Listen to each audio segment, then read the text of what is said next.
You stand on the shore of the ocean watching the tide come in. You sense the call of the sea beckoning to take you in further. You step forward little by little, not knowing what to expect, but expecting more. You keep going as the ocean pulls you to enter in to deeper waters.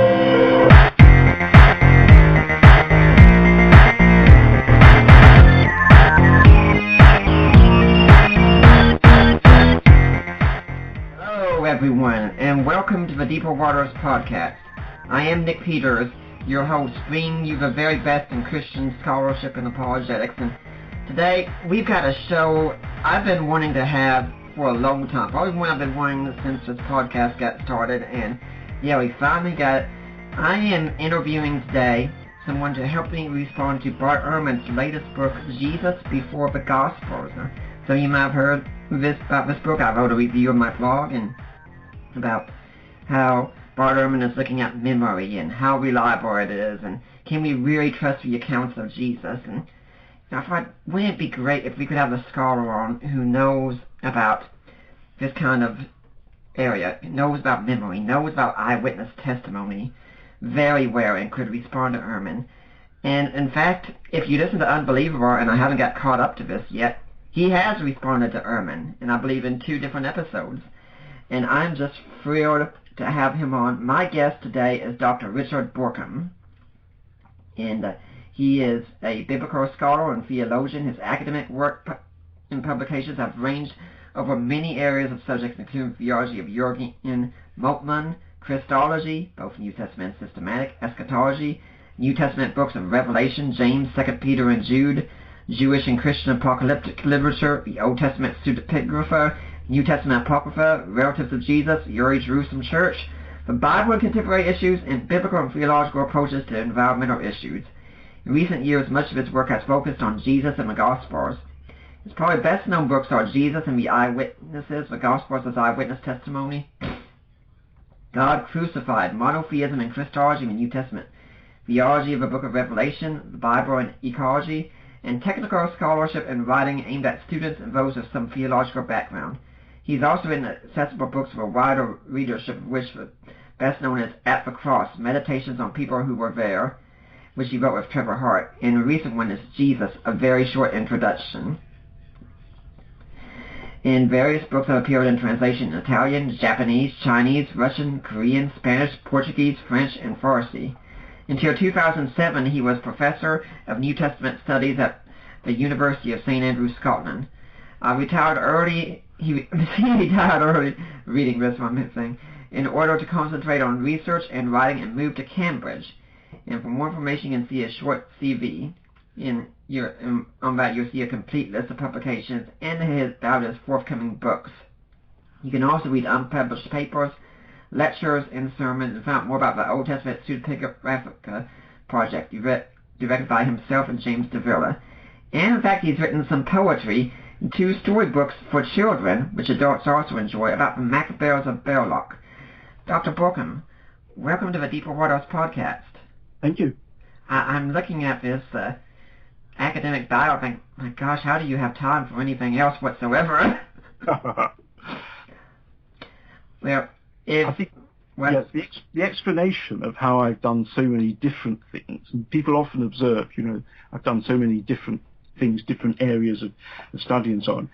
The reason is I think I'm just interested in lots of things. Mm-hmm. So I just follow up my interest, and I'm never content to, as it were, read what someone else thinks about something and not get into it myself. Mm-hmm. So all through my career I've been going into different areas and finding connections between them which people don't necessarily find if they're rather more narrowly focused. Mm-hmm. But it's a challenge. It's a challenge to work in that way. Well, in case some of people in my audience might not know who you are, can you tell us a little bit about how you got to be doing what you're doing? Yes. I suppose that the roots of my career are, first of all, an interest in history, because I did my degrees actually in Cambridge in history, not in theology, and had a very good training in historical method, which I think is very useful for biblical studies.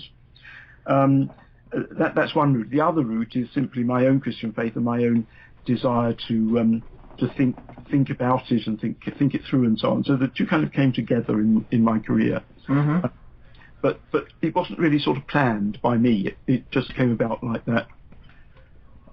I can relate. When I was in high school finishing up, I ended up going to Bible college because I frankly didn't know much else to do other than the Bible. And while there I discovered apologetics kind of by accident, as it were, and boom, everything was set from that point on. Yeah.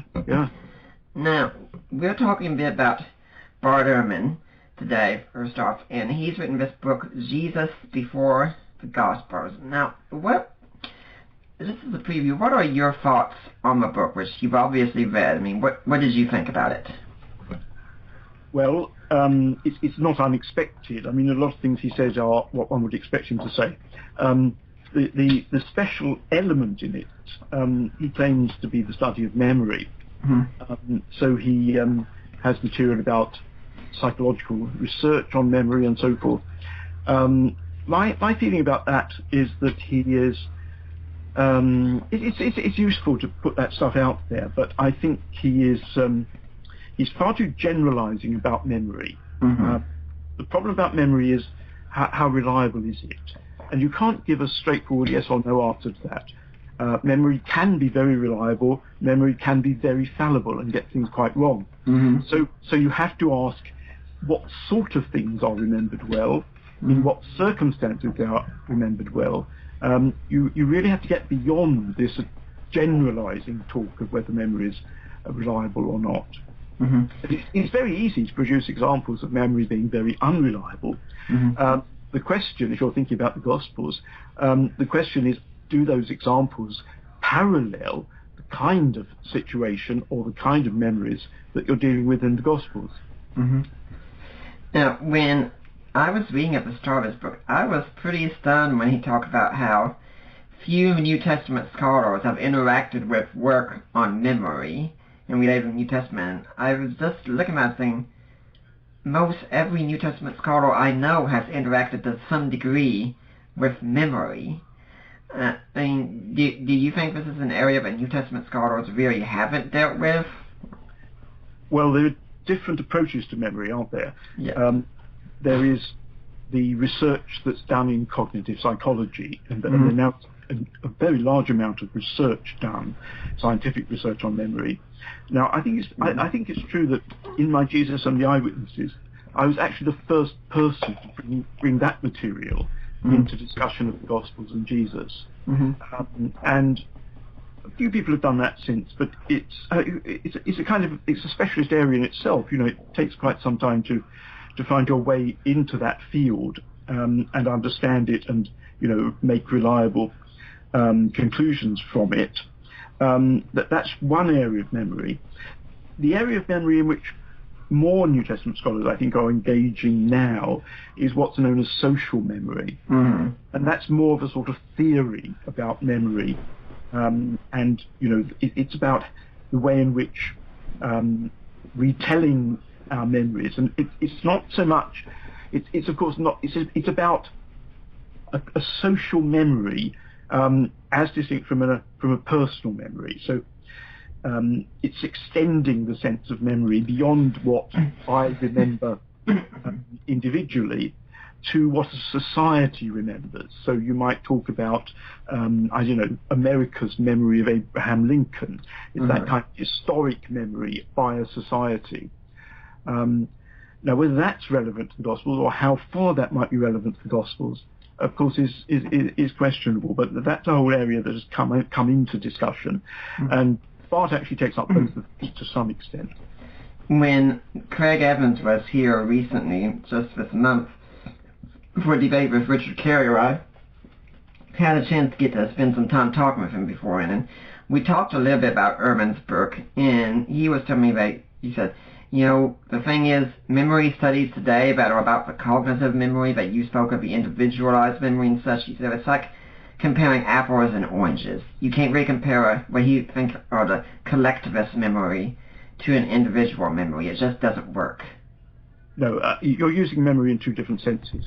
Yeah. In those two ways, yes. I mean, actually, in a sense, what people mean by social memory is what biblical scholars have always meant by tradition. Traditions are passed down, in society, in groups, in communities, but they're not a memory of having actually oneself been involved in something. They're social. But I think so in some social memories is another word for tradition, I think.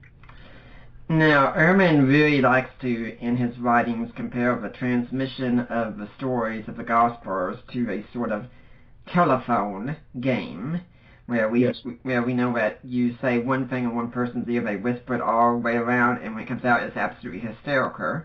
And they'll saying, well, so-and-so, here is a storyman, they tell it to their cousin, who tells it to their mother, who tells it to the partnership they buy from, who tells it to their brother, etc. And by the end, the stories change radically. I mean, do you think that's a fair representation of what's going on?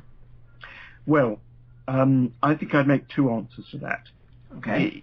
My own book argues that the contents of the Gospels actually come fairly directly from the eyewitnesses. So I think one of the Gospels is actually written by an eyewitness. I think, for example, Mark's Gospel is, as early church tradition after the New Testament claimed, Mark's Gospel is mainly based upon the teaching of Peter. So you've got Peter the eyewitness and Mark the evangelist. So you're no more distant than that from the eyewitness sources of these stories and sayings of Jesus. So the normal picture in New Testament scholarship certainly is that the Gospels are products of oral tradition. So that the contents of the Gospels, have been through any number of minds and mouths before they reach the evangelist who wrote them in the Gospel. I'm actually challenging that whole model. I don't think there are many stages in the process. I think in many cases the evangelists were in direct touch with the eyewitnesses, or maybe once removed, but I don't think one is really dealing with oral tradition. So my view is that actually what we've got in the Gospels is not oral tradition, but oral history. And oral history is a branch of history which people pursue nowadays. It involves thinking about relatively recent history, contemporary history, interviewing people who participated in it, finding out how they experienced it, what they thought about it, and so on. So I think if you think of the Gospels as based pretty immediately on eyewitnesses who were present and involved in the story of Jesus, then the nearest modern counterpart to that is oral history. And I distinguish that from oral tradition. Oral tradition means something has gone down across generations. Usually studies of oral tradition are studies of material that's been passed down who knows how many generations. Of course, all sorts of things do happen in that case. But my other answer, however, is this.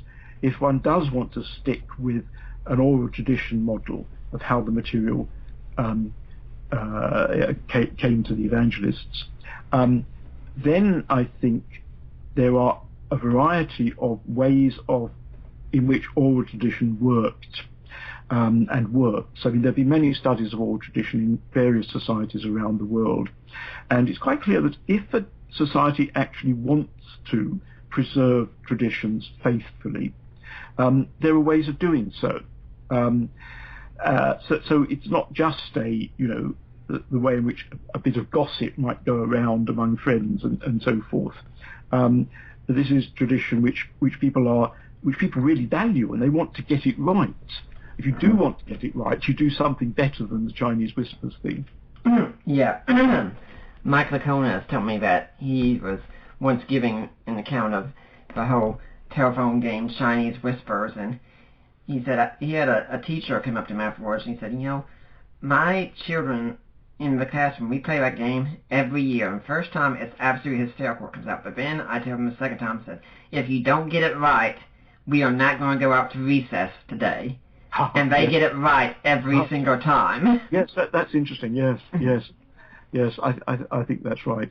And I think what may well have happened in the early churches is that churches would have people whose job it was to be the guardians of the tradition, and this often happens in oral societies, so that there'd be someone who's responsible for preserving the traditions accurately. And of course, if a whole community of people have heard these traditions repeated, they would know, they would hold the guardian to what they remembered of the tradition. So it's something much more than just people passing gossip around, as I said, and Bart does represent it as a sort of just like gossip, casually telling stories to people. It's quite different. But I would stress that although I think oral tradition obviously was happening in the early church, this is how people in the churches that Paul writes to, for example, knew the gospel material. I don't think it's the explanation of how the gospels themselves came to be written. I think that's a matter of close contact with the eyewitnesses. And when you were talking about the people who were in charge of tradition, I'm thinking that Brent Sandy and John Wharton in their book The Lost Word of Scripture spoke about tradents, as it were. These were people who would be the key ones in. What they've said is that when you're telling the story, it was okay to have some minor variations on some small points and such, but the main thrust of the story had to stay the same. What I tell people is, if I had someone like Mormons or Jehovah's Witnesses come by here, and I had a talk with them, I'd probably call my parents afterwards and tell them the story of how it went, but then I'd call my father-in-law afterwards, who's an apologist as well, and he'd hear a rather different story, though it'd still be the same story because he knows the language a lot more. Yes. And it's that kind of thing that's going on. Yes, I think that's right. And I mean, something everyone can do actually is to look in a synopsis, where you've got the parallel passages in the Gospel set out side by side, and you can see the degree of variation between them. And there is variation, as you say, the details vary. That's as it were the degree of variation that I think in the ancient world everybody expected if you're telling a story or if you're writing history. I mean, the other very interesting case is in the Acts of the Apostles, we actually have an account of Paul's experience on the Damascus Road 3 times. Right. So Luke tells us the story himself, and then twice he has Paul telling the story to later audiences, and all 3 are different. They're actually slightly contradictory. It's very difficult to reconcile them. So what is Luke doing? I mean, Luke knows what he's doing. He's not doing this by accident. Luke knows that's what happens to stories, and that people aren't bothered by that.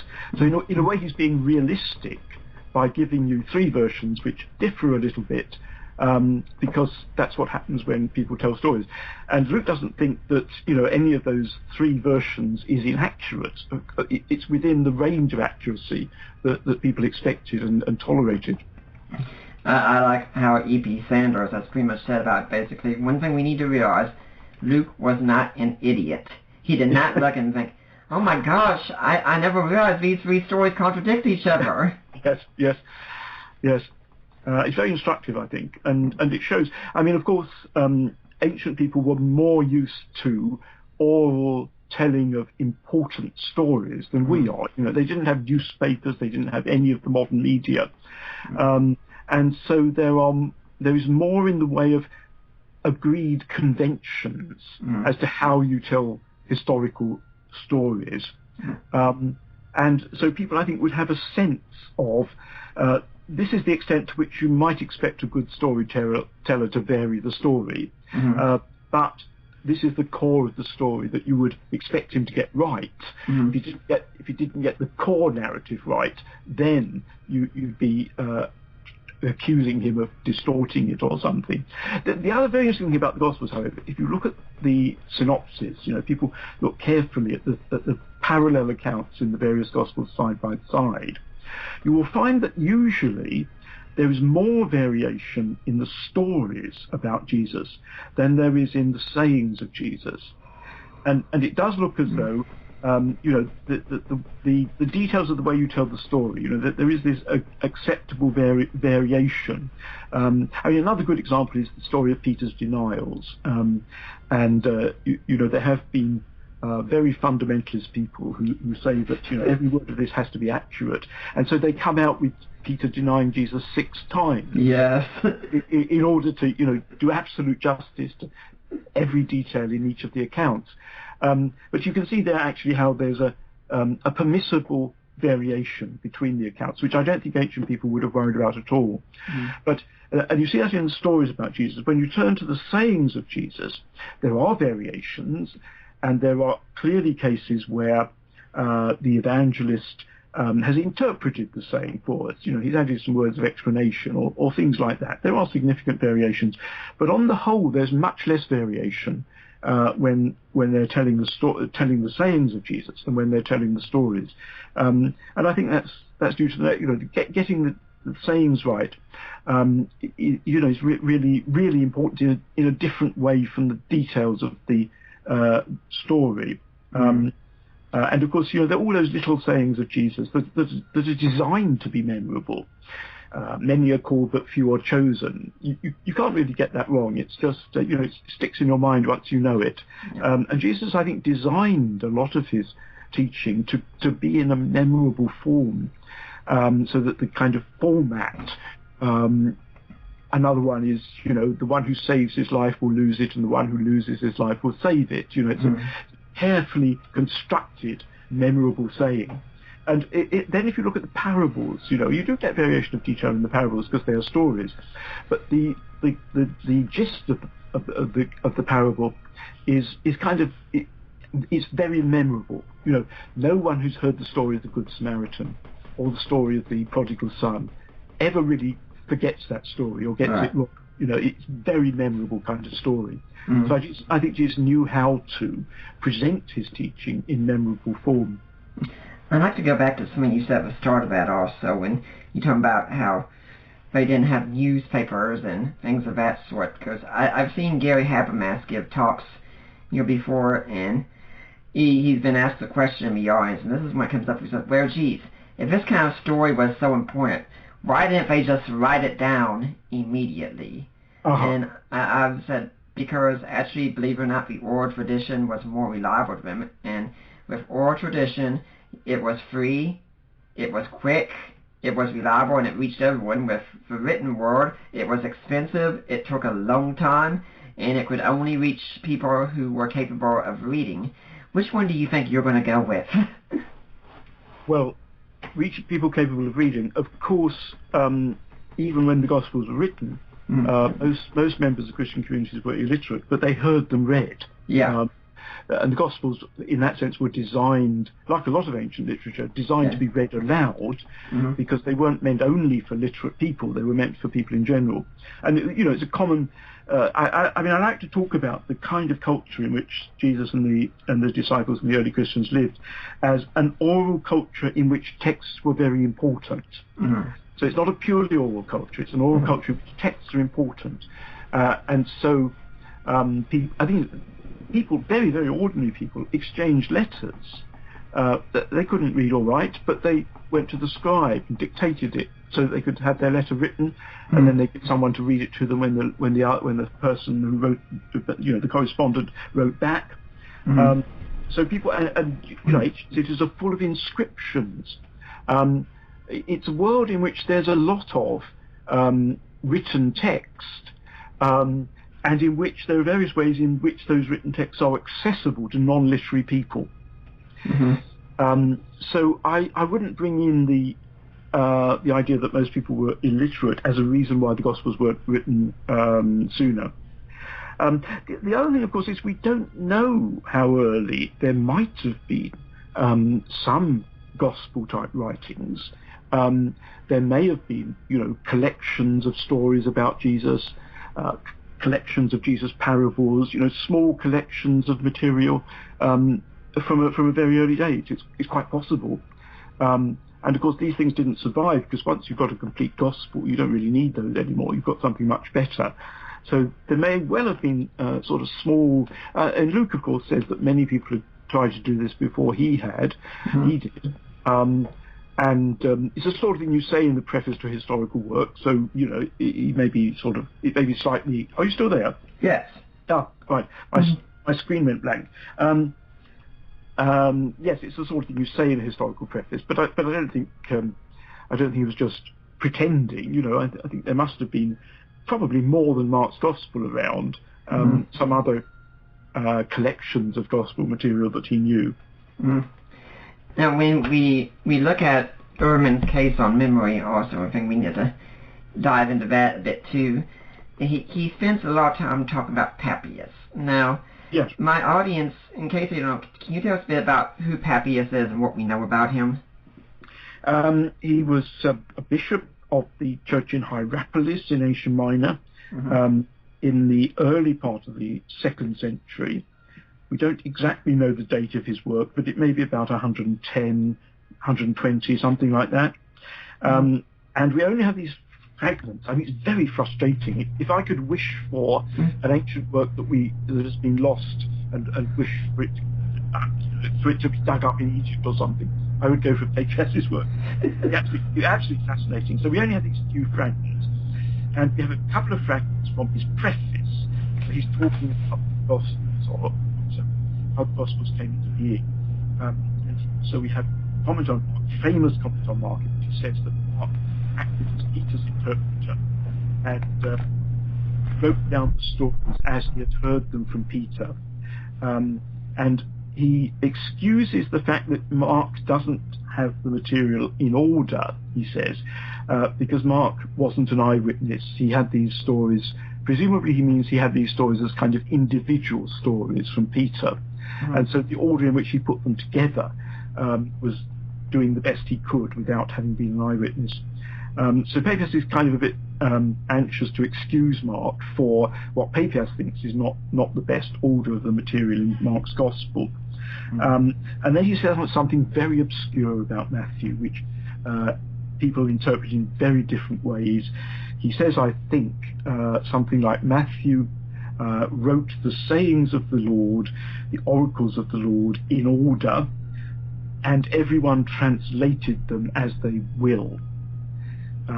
Quite what he means there is debatable. I think he again is excusing Matthew's Gospel, the Greek Gospel he has, for what he thinks is not the right order of material. And of course Matthew's order is not terribly different from Mark's. And what he's really doing, I think, is comparing both of them with John's Gospel, which he thinks does have everything in the right order. So he's got to, as it were, explain why the order of events differs in the various Gospels. But since Matthew was an eyewitness, he can't say, well, Matthew got it wrong, Matthew ought to know. And so what he says is, well, Matthew got it right in his original Hebrew, but the people who translated his Gospel into Greek mucked about with the order. That's my suggestion, but it is very, it's very obscure. It's difficult to be sure what he meant. I have heard, though, that people like D.A. Carson and Daniel Ross, who are extremely skilled in Greek, have looked at Matthew's Gospel and said it doesn't read like its translation Greek, though. Absolutely true. Yes. Now, I can't believe that Matthew's Gospel is a translation. Moreover, if one thinks that Matthew used Mark, as most people do, Matthew takes over large portions of Mark, so that material could never have been in anything but Greek. He's taken it over. It's clearly from the same Markan text in Greek that we have. So no, I don't think it's credible that Matthew's Gospel is a translation. I think that Papias sort of guessed that. He's looking for a way of excusing Matthew's Gospel for not being in the right order. And this is his attempt to explain that. But I don't think he knew that there was a Hebrew Gospel of Matthew. It is very confusing, because later on in the early church, in the 3rd, 4th century, people talk about a Gospel of Matthew in Hebrew or in Aramaic. It's not always easy to tell whether they mean Hebrew or Aramaic, but one of the two. And there clearly was such a Gospel in the 4th century. The scholar Jerome evidently looked at it and sometimes tells us little fragments of what it said. but we don't have it, and it can't be our Greek Matthew. So, I mean, that's just a tantalizing problem about early gospel material. You know, what was this Hebrew gospel that was apparently still being used by Aramaic-speaking, Hebrew-reading Jewish Christians as late as the 4th century. Now, when you were saying that Matthew used Mark, you said Matthew was an eyewitness, if we're talking about the same Matthew that's described in the Gospel.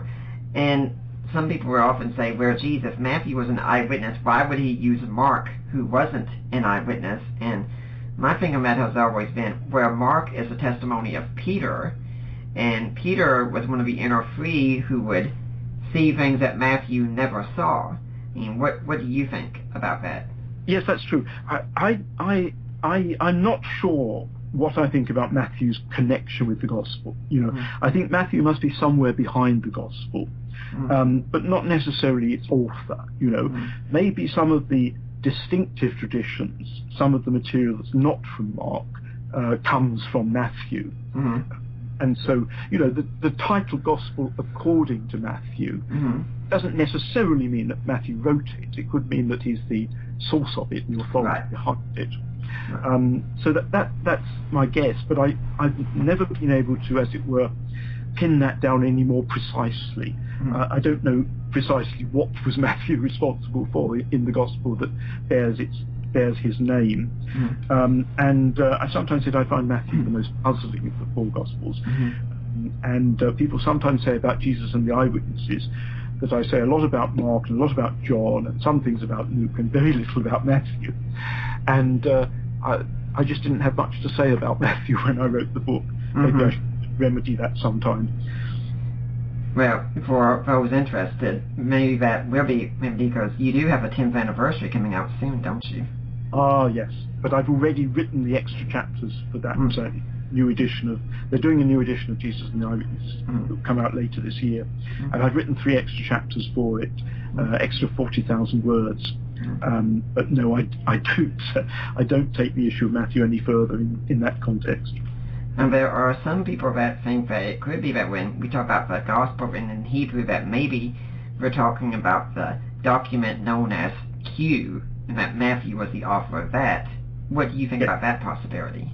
Well, I have fairly recently decided that Q didn't exist. I mean, Q is a hypothetical document, as you know. Right. It's used to explain the fact that Matthew and Luke both have closely parallel material which is not in Mark. So the material, obviously, which they took from Mark, you can explain why the parallel in Matthew and Luke. But why are they parallel in other material? And sometimes very, very word-for-word parallels. I mean, more than you could explain by oral tradition. There were very close word-for-word parallels between Matthew and Luke. So the 2 solutions to that have been going around are the Q hypothesis, that they both used another gospel source that had this material in it, or what's known as the Farrer hypothesis, because it goes back to a man called Austin Farrer, which is that Luke knew Matthew. So Luke used Mark's gospel and Matthew's gospel and took the so-called Q material from Matthew. Now, logically, there's another possibility, which is that Matthew knew Luke and took the Q material from Luke. And I've come to think that's the more probable one. I think there's a lot to be said for that. And a few people have been arguing this recently. I found them convincing. So I'm tentatively going with that. It's the sort of thing I like to have in mind, and when I'm studying the Gospels for one purpose or another, I can think, does this passage work? Does that hypothesis make sense of what's happening in this passage where Matthew is parallel to Luke or whatever? So I'm holding it as a bit of an experimental hypothesis, but I think there's a lot to be said for it. I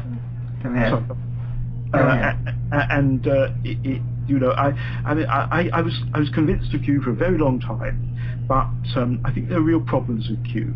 And one of the problems comes when you try to envisage what sort of document was Q. And people usually say that Q is a collection of sayings. But actually the Q material isn't just a collection of sayings. It begins with a narrative about John the Baptist, and it has It has the narrative of Jesus tempted in the wilderness. So it's got some, as it were, chronological narrative material. But then the narrative peters out and you've just got sayings. So it doesn't make sense. So if it were just a collection of sayings, that makes sense as an ancient text, the sort of thing you might do. But how do these narratives, including not just anecdotes, but chronological narrative, it doesn't make sense as a text. So that's what made me think again about Q. Well, I've actually been skeptical of Q for quite a while as well. I'm curious, I haven't got to read it yet, but has Mark Goodacre's writings had any influence on that? Well, yes, Mark is an advocate of Luke, New Matthew. Mm. So, of those two alternatives, and the Luke, that's the so-called Farrer hypothesis, and that has been the main alternative to Q. Mm-hmm.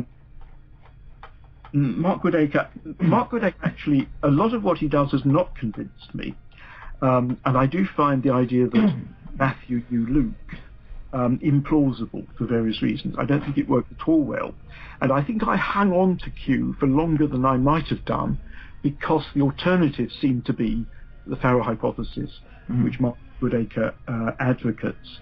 And then I came to see there's this other possibility of Matthew's use of Luke, which, as it were, doesn't have the difficulties I found in the Farrer hypothesis. But the point I just made about Q doesn't make sense as a document, Mark Goodacre does say that, and I did get that from him. And reading just one passage of his about that was what kind of it was a sort of turning point in my thinking. For all interested, if you want to go back and check the archives of our show, in 2014, back on February 1st of that year, I did my interview of Mark Goodacre. We talked about the Gospel of Thomas, and we included some talk about Q. So if you want some more information about his views, you can go there. And now, there are some people who say we shouldn't take Papias too seriously because Eusebius described him as a man of little intelligence. What do you think about that? I think Eusebius simply didn't like some of Papias's ideas. Mm-hmm. Papias was a millenarian. He thought there was a millennium coming on Earth. And a lot of Christians in Papias's time in the 2nd century were millenarians, especially in the area in which Papias lived. And Eusebius was fervently anti-millenarian. Eusebius doubted the canonicity of the Book of Revelation. And he actually quotes a passage in Papias's preface, where Papias speaks about two different Johns who were both disciples of Jesus. And this is seized on by Eusebius, who says, well, one of these must have written the Gospel, the other must have written the Book of Revelation. So the Book of Revelation does not come from the Apostle. So Eusebius had his own very strong views about the origins of early Christian literature and about eschatology. And I think he just doesn't like what Papias says. I think probably Eusebius would have said that about being, a man of very little brain, about any millenarian. He just so despised millenarian belief. So I think we've got to take account of Eusebius's prejudices. And also the fact that Eusebius quotes Papias extremely selectively. I think he picks out things that he finds useful, rather than necessarily everything. And that's why Eusebius doesn't have Papias say anything about John's Gospel. Whereas I think that in those passages about the Gospels, Papias they actually make sense if you think that Papias is comparing Matthew and Mark with John. But Eusebius didn't like what Papias said about John, apparently, so he leaves that out. We have to take account of how selective and, as it were, deliberately selective Eusebius is in these comments. And I can't but think when we talk about how he says that about Papias, that when you were describing him, was saying that the church fathers by most of our standards today would be considered very, very rough with how they spoke about their opponents, and I just immediately thought how Tertullian described Marcion as someone who has a pumpkin for a brain. Yes. I mean, the controversy was, as you say, rougher in those days. They weren't polite to each other. Yes, they would put our modern-day political debates to shame. Indeed, yes. Although modern-day political debates are getting worse in that respect, I would say. Now, some of the stuff in the recent American election campaigns have been pretty nasty, haven't they? Yes, I prefer to not think about those. Now, something else that Ehrman brings out about Papias that is pretty interesting is that usually we'll have a lot of apologists over here will talk about the reconciliation of the accounts of the death of Judas, the one in Matthew where he goes out and hangs himself, and then one in Acts where he falls in a field and bursts headlong, and then all of a sudden, here comes Papias with a third one, where he's apparently bloated to a huge size, he can't pass between walls, things of that sort, and what is going on here, especially if Papias thinks Matthew is an eyewitness? Why would he go against Matthew's account of what happened to Judas? Well, I do think that Papias, I think Papias made his own collection of stories about Jesus and sayings of Jesus back in something like the 80s. What he says about collecting traditions about Jesus must go back to a period when there were still eyewitnesses around. So he made his own collection probably before he ever read Matthew. So in a sense, and I think his lost book, sadly lost book, was full of lots of traditions about Jesus, stories and sayings. So I think Papias would easily prefer the account that he'd somehow or other picked up to one that he later found in Matthew's Gospel. I think he was very confident about his own process of collecting reliable material, and it turns out, presumably, that this story about Judas is not very credible. It's a kind of stock motif, I believe. I think there are other stories from the ancient world where this kind of thing happens to villains. So it's the kind of thing you might think about Judas if you were, making up an appropriate sort of way that Judas might have died. So I don't think it's very surprising that there's a bit of legendary material that Papias got hold of. But I don't think it tells against his view of the other Gospels. So what you're kind of saying is you think that Papias had these traditions before he read the Gospels, and so he was just writing them down, and then later on he looks at it, oh, that's what happened. Okay, he just never got around to correcting it. Yes, I don't think he never got around to correcting it. I think he would simply be more inclined to believe the tradition he had picked up than the tradition in the Gospel. He makes a great point when he talks about when he was gathering traditions about Jesus, of how he he didn't, of course, speak directly to eyewitnesses, but he did quiz disciples of the eyewitnesses who he met in Hierapolis. So he presents himself as a historian, using good historical method to interview people, and so he's quite confident in the fact that his traditions do come reliably from eyewitnesses. So I think he could quite easily simply thought, well, my source has got this right and Matthew's Gospel's got it wrong. But when we look back, we say, well, chances are if Papias thought that, it's more likely he got it wrong and Matthew and or Luke got it right. Yes, I think that's true. And to us, I think that particular account in Papias does look legendary, doesn't it? Yeah. So I think that's a deciding. But it's an interesting issue. And why did the early church fathers and a lot of people who were writing in the early period, up to Eusebius, would have known Papias, and a few people quote the odd little bit of Papias, but very little. Now, if Papias was full of all sorts of traditions about Jesus that didn't get into our four Gospels, you'd have thought that people like Clement of Alexandria and all these people would have been really interested and quote a lot of them. And I suspect that most of Papias's content consisted of traditions that were very close to the ones in our Gospels, so that his own tapping of oral sources actually came out with, very, very much the same material as we have in our Gospels. And so when the Church Fathers quote Papias, they quote the few examples where Papias says something different that we can't find in the canonical Gospels. Because there's really not much point in just saying, hey, here he is there, he already agrees with what we say. You want to quote what's different that people haven't heard before. Well, exactly. And of course, if you've got a story or a saying of Jesus in one of the Gospels, the fathers would certainly regard that as a better authority than Papias. So Papias becomes redundant.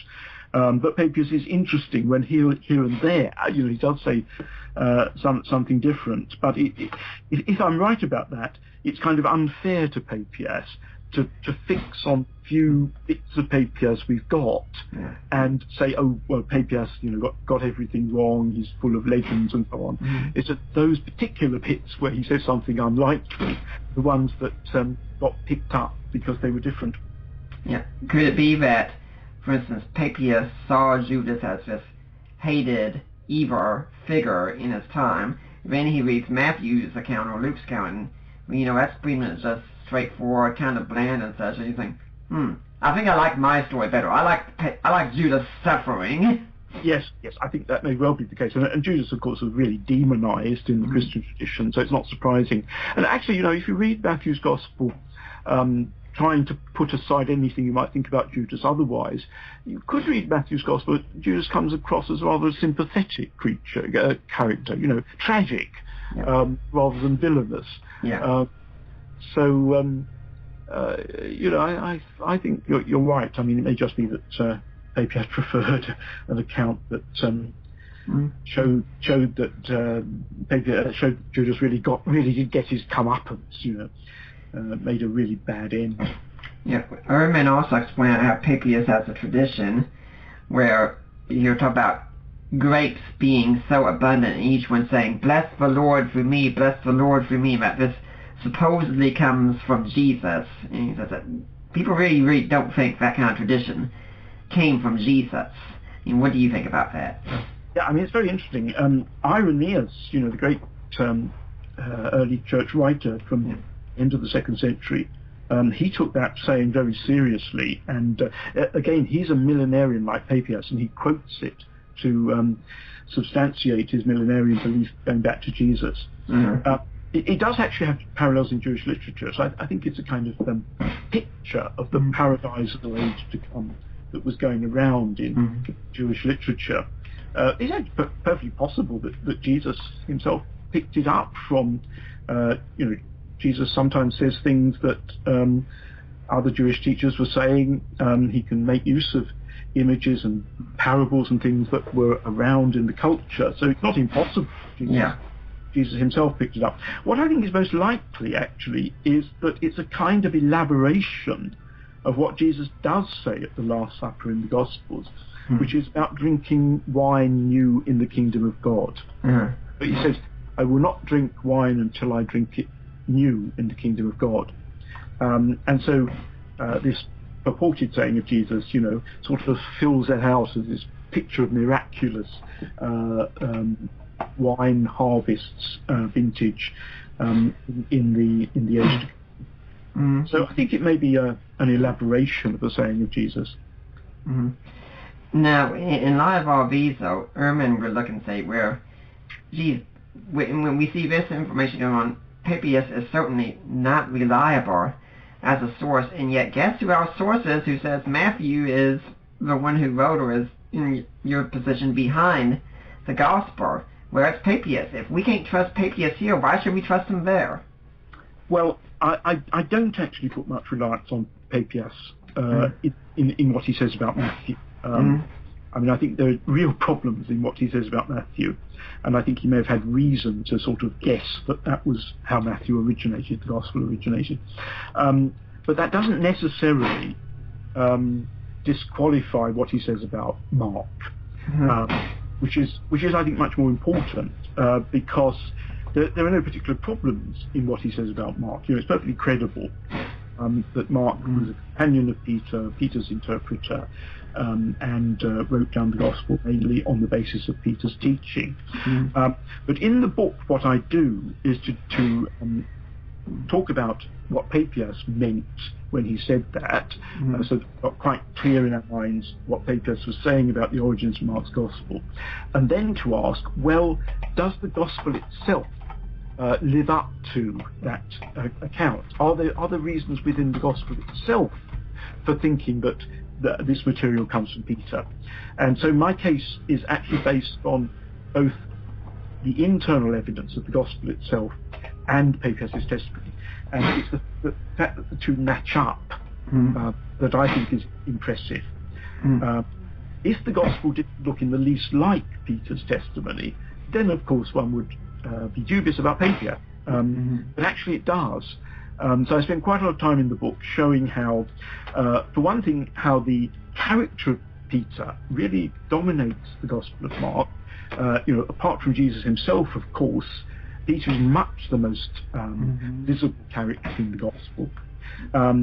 And if people, I think that people reading or hearing the Gospels would actually expect them to be based on eyewitness testimony.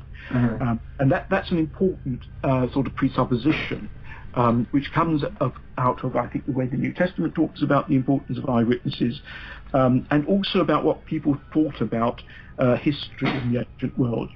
Good history should be written within living memory of its subject, because it should have been possible for the author to have interviewed eyewitnesses if he wasn't there himself, which is even better.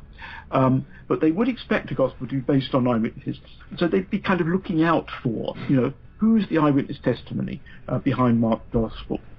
And they would realize that the first, and credible people will be disciples of Jesus, of course, so the first disciple of Jesus who appears at all in Mark's Gospel is Peter. And he appears very emphatically. It's the story of the call of Peter and Andrew. And Mark talks about Simon and Simon's brother Andrew. You didn't have to say that. You could say Simon and his brother Andrew. He repeats the name Simon for emphasis. And Peter is also the last disciple to be named in the Gospel, in the message of the angels to the women in chapter 16. So you've got Peter is sort of prominent at the beginning of Jesus' ministry, referred to at the end, and in between that, you've got Peter's presence in the narrative. He's virtually always there in the narrative. He's always there until you get near the end, and this is actually important. Mark has the narrative of Peter denying Jesus, of course, but then Peter actually drops out of the story. And the most important things of all, one might suppose, are the ones that then happen. Crucifixion of Jesus, burial in the tomb, discovery of the empty tomb. Peter's not a witness of those things. So what does Mark do? He highlights very clearly the role of the women disciples of Jesus, who are there at the cross, they're there at the burial, they're there at the empty tomb. And he keeps saying that the women saw and observed and noticed. The women in Mark hardly do anything except watch and see. So it's quite clear, I think, that their role is that of eyewitnesses to these terribly significant events. So in other words, if Peter is the main eyewitness, at the point where Peter's witness fades because he's just not in the story any longer, at that point Mark brings in these other eyewitnesses to as it were, fill the gap.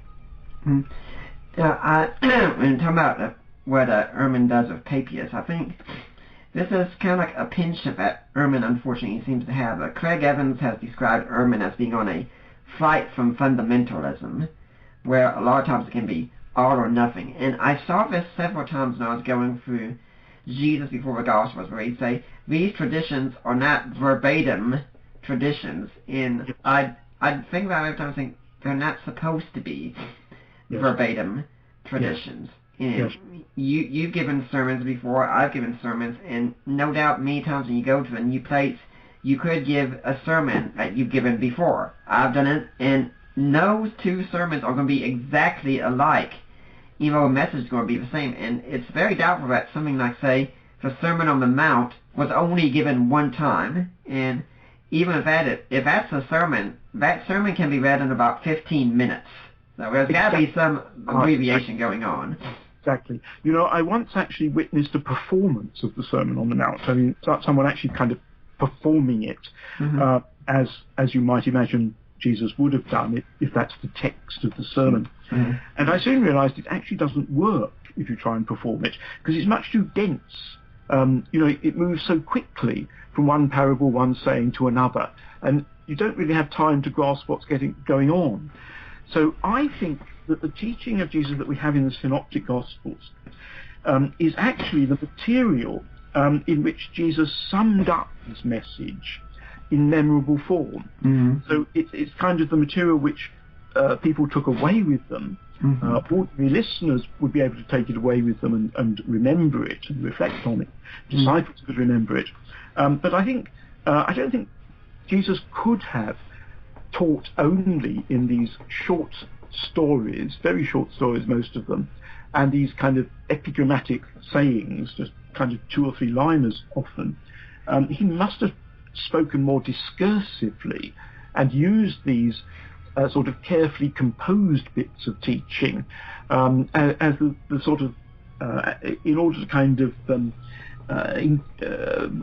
summarize. It's not quite what I want to encapsulate his message. And naturally, when the evangelists get to writing a gospel, that's the material they've got. And so to make, if you want to have a sermon that lasts over 3 chapters, as Matthew does, it's got to be a compilation of these kind of encapsulated, memorable parts of Jesus' teaching, because that's what was remembered. But I think Jesus himself would have used those as encapsulations of something that he actually thought more discursively and more spontaneously about. How would this tie in then with, say, the Gospel of John, which does have those long discourses where the talk is so very, very different, when Jesus talks about himself and never really mentions the kingdom of God? Yes. Well, I think, 2 things about that. One, on the kingdom of God. I think that Jesus in John's Gospel actually uses the term eternal life or life as John's equivalent of kingdom of God. And actually, if you look in Mark's Gospel, Mark chapter 9 uses the 2 terms, kingdom of God and life or eternal life, interchangeably. He talks about entering into life or entering the kingdom. So John isn't inventing that language. It goes back to Jesus' tradition. But John, I think, wants to focus on eternal life as the characteristic of the kingdom that he wants to emphasize. So I think that's why Jesus doesn't use kingdom of God in the 4th Gospel. He uses eternal life instead.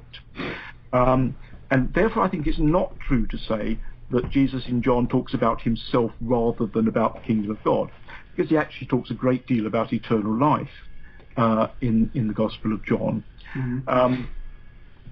Now, it's perfectly true, it's very interesting, I think, that John's narratives, not John's narratives, his discourses of Jesus, something like the Last Supper discourse, in a sense are more like the way Jesus might have spoken, because they are longer there. And what you often find in John, actually, is that you look carefully in these long discourses, there are short sayings, some of them actually also in the Synoptic Gospels, some of them very like the sort of sayings of Jesus that we get in the Synoptic Gospels. And the discourses are sort of expansions and reflections on those key sayings. So I think there's a certain sense in which both the Synoptics and John are artificial in the way they represent Jesus' teaching. It had to be artificial. The Synoptics are artificial because they collect these key encapsulations of Jesus' teaching, and they don't have him giving a 3-hour sermon. John, on the other hand, is more realistic in the sense that he gives these long discourses of Jesus, but he doesn't have those long discourses of Jesus, in the tradition or in his memory. I mean, you wouldn't remember in detail something like the Last Supper discourse. What John remembers is important sayings of Jesus and the drift of Jesus' teaching, and so he develops it in his own words. but in a sense it's only artificial in a different way from the synoptics.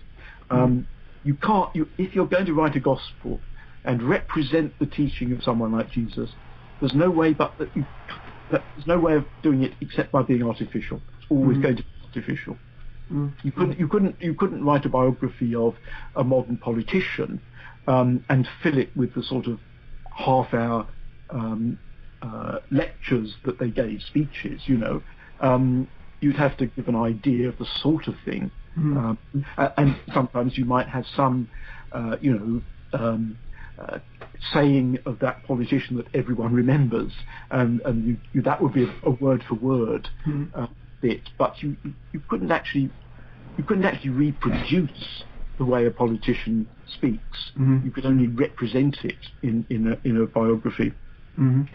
Well, I'd like to remind everyone that you're listening to the Deeper Waters podcast. I'm Nick Peters, your host, seeking to bring you the very best in Christian scholarship and apologetics. We've got a fabulous program today. I'm interviewing Dr. Richard Bauckham on his response to Jesus Before the Gospels and his book Jesus and the Eyewitnesses, which has a 10th anniversary edition coming out later this year. But if you're listening next week, we're going to have Luke Cawley coming on. He's written an interesting book, The Myth of a Non-Christian. When we talk about that, what does he mean by that? And I can tell you it's nothing like universalism or anything like that, but it's an interesting read and one that really gets you thinking about evangelism a lot more. But that's next week. Now we're going to get back to our interview with Dr. Richard Bauckham on Jesus and the Eyewitnesses. So I think it's time we probably develop a more positive case. Now, when you wrote Jesus and the Eyewitnesses, I was very surprised that one of the places that you began with was the listing of names in the ancient world. Can you tell us about that? Yes, I think names are interesting. I've done a lot of work on Jewish names in the ancient world, which started with Jesus and the Eyewitnesses. I've done more work since, and very interesting. There are things that names can tell us that none of our other evidence can do. And we also now have very good resources, particularly for Jewish names. So that when I wrote Jesus and the Eyewitnesses, I was able to draw on a sort of database of Jewish names from the period around the New Testament, including the New Testament. So, starting with further back, that's what the information was presented. But it's a database of about 3,000 Jewish names, so it's statistically very significant. Can you repeat that part about the database again? You broke up a little bit. Yes, there's a database of Jewish names. To be more precise, the ones I'm talking about are Palestinian Jewish names. So it's Jewish names used in Palestine. It's a database really of individuals bearing the names. So you may have 50 people called Judas in the database, common names. There'll be lots of them. So it's done by individuals, but by every individual whose name is recorded in any kind of source, inscriptions, papyri, and so forth. So it's a database of about 3,000 named individuals from the period around the New Testament, including the period of the Gospels. And so you can, with some accuracy, I think, determine which names were the most popular among Jews of that period. And the result, it's actually something that, you see, a lot of these, there are a huge number of people, all we know about them is their names. So it's not a resource that you would normally use for history. It's a fresh kind of resource that you can do something different with. So if you then list, as I did in the book, the most popular Jewish names, you can list them in order. Simon is the most popular. And you compare those with the Gospels. And what you can do with the Gospels is to put together, you don't have a huge number of people with names in the Gospels, but if you put together the 4 Gospels, all the individuals who are named in the 4 Gospels, and you could add in the first part of Acts, which again is Palestinian Jewish names, put all those together, so there's the evidence we have from the New Testament of Jewish names in Palestine in this period. And it actually matches much closer than I expected. I was a bit surprised. I didn't think it would I didn't think the statistical basis would actually give us quite such a good match. But it matches terribly well the kind of relative popularity of the names. And it's not just a case of saying, some of the names in the Gospels were very popular Jewish names, because someone inventing characters could have done that. Yeah. It's the correlation with much more precisely with the relative frequency of various names. Mm-hmm. There are some names in the Gospels that are very unusual names, and you'll find those in the Jewish data again as rather unusual names. And there are Simon. There are lots of Simons in the Gospels. There are loads of Marys in the Gospels and Acts. Mary was much the most popular Jewish woman's name. About a third of Jewish women, can you believe it? About a third of Jewish women in Palestine were called Mary. Yeah, I used to tell my wife that, although I thought it was 25%. If you lived in first century Palestine and you saw a woman coming towards you, you said, "Hi, Mary," you had a 25% chance of being right. That's right. And if you then tried Salome, you had even higher chance of being right. There were fewer Jewish women's names than men's.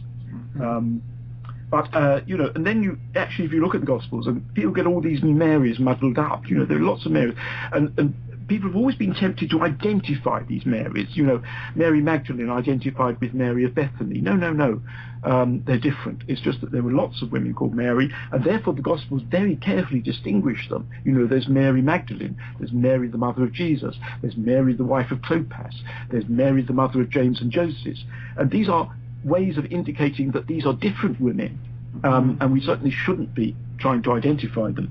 Mm-hmm.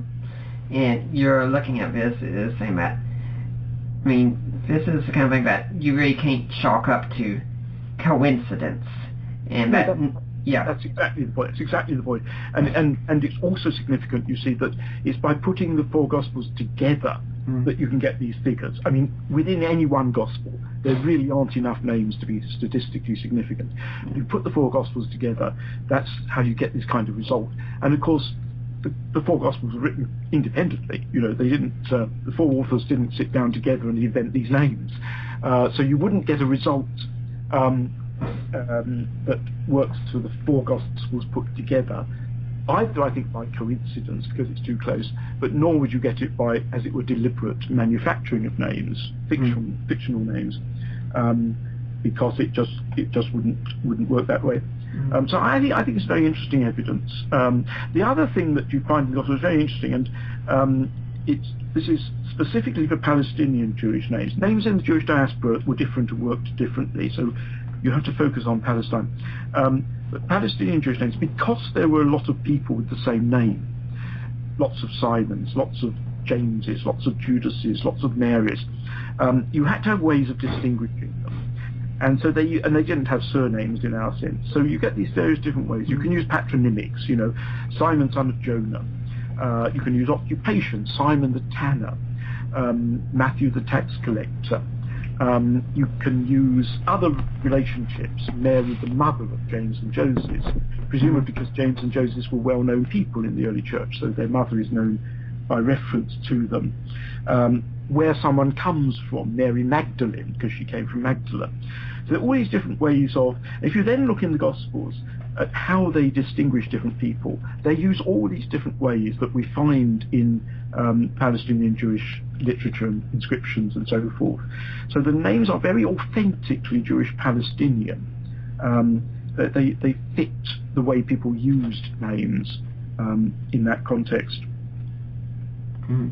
And I think you also have it that when the names show up, the names are meant to clue us in not just to who the person was, but that person was an eyewitness. Excusing, of course, famous people everyone would know, like Pilate and Caiaphas and such. Matthew and Luke aren't saying, go to Pilate and Caiaphas. They will tell you all about this. They're citing them because everyone was well known. But if you take a lesser figure, like, say, Jairus, the synagogue leader, or Simon of Cyrene, and then when these names drop off in the Gospels later on, that's because the person has likely died by then, so you can't go to him. Yes, I mean, I think the really interesting case is with these minor characters, because if you think about it, most of the minor characters in the Gospels are not given names. Most of the people Jesus heals don't have names. People he encounters in one way or another. People who appear, as it were, in just one episode in the Gospels usually don't have names. But then you've got these few instances where they do. Characters like Zacchaeus, Jairus, you've already mentioned, Bartimaeus is another one. So why should there be just these few minor characters who do have names? And I've never heard a plausible explanation other than these are the people who first told these stories, and so their names were attached to their stories. And I think it's quite possible that Mark got his story about Bartimaeus from Bartimaeus himself. So he knew his name, and he wanted to use the name as a way of indicating, this is how Bartimaeus himself told his story. Now, I think also one of the reasons that this is done is because I believe you said in your book that usually most ancient historians did not specifically cite their sources when giving an account. Which yes. It's very surprising to us today, because if we're writing any historical book today, we're going to say so-and-so says, so-and-so says, so-and-so says, but they didn't do that back then. And this isn't even just in Jewish history, but it's in secular history as well. But what the gospel writers are doing is pretty much saying, hey, this is my source, without explicitly naming them as their source. Yes, I think that's right. I mean, it's a bit of a generalization to say that ancient historians didn't name their sources. They do sometimes, but they do it far less often than we might expect. They do what actually Luke does. Luke writes a preface, and he's the only gospel writer who writes a sort of preface that a historian would have written, to introduce his work. And Luke does what you'd expect in that preface. He talks about his sources there. He says that his material comes from eyewitnesses. But on the whole, so I think ancient historians were storytellers. That's how history was presented. It had to be a good story, a story you could listen to and get involved in. And they didn't want to keep interrupting the story by saying, oh, by the way, I took this from so-and-so, and that's true of the gospel writers too. So Mark doesn't want to have to put in a sort of, a parenthesis saying, I got this from Bartimaeus himself who told it to me in Jerusalem. He doesn't want to interrupt the narrative in that way. So it's a kind of subtle way of indicating the sources. And what I have done since writing the book is to find some really good examples, I think, of ancient historians doing just the same kind of thing, naming a character in order to indicate their source for that particular story they tell, where they felt it was a good idea to show that they did have a good source. So I've got some examples from Plutarch and Josephus and so forth, and that those will be one of the extra chapters in the 10th anniversary edition of Jesus and the Eyewitnesses. So that's something people can look forward to in the new edition. Yeah, and when you were talking about how these were read to be told as stories, in many ways, of course, still historical, right? Everything that, if we read many historical accounts of Jesus today written by historians, we wouldn't really think of, ooh, let's go and hear the author read his book as something entertaining. I mean, today, for them in the ancient world, hearing a life told by Plutarch or something read by Josephus and such would be for us probably like going to the movie theater and watching a documentary about so-and-so today. Yeah, that's a very good illustration, actually. We tend to think of history, history written today, we tend to think of, the dry academic volumes on historians' bookshelves. But actually, we, as it were, receive history in lots of different ways. And as you say, there are documentaries, and there are sort of biopsies, what they call biops, where, and there are various sorts of, and the modern historian, the conscientious academic historian, will be terribly careful about, telling only what we can actually verify.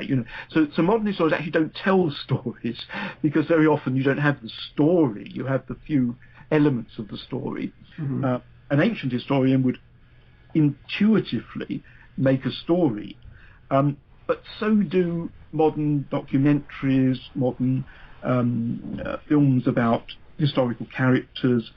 A very serious historical documentary may well include a bit of dramatization. They'll create a bit of dialogue between some characters and dramatize it for you.